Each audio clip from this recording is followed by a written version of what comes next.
кто доброй сказкой входит в дом, кто с детства каждому знаком, кто не ученый, не поэт, а подгорел весь белый свет, кого повсюду узнать? Скажите, как его зовут?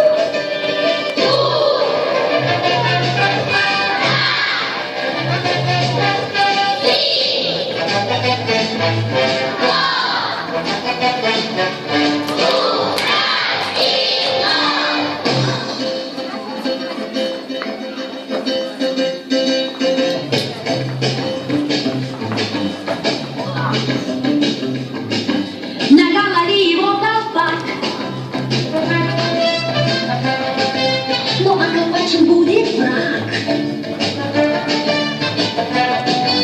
Злодей ему покажет нос и рассмешит друзей до слез. Он очень скоро будет тут. Скажите, как его зовут?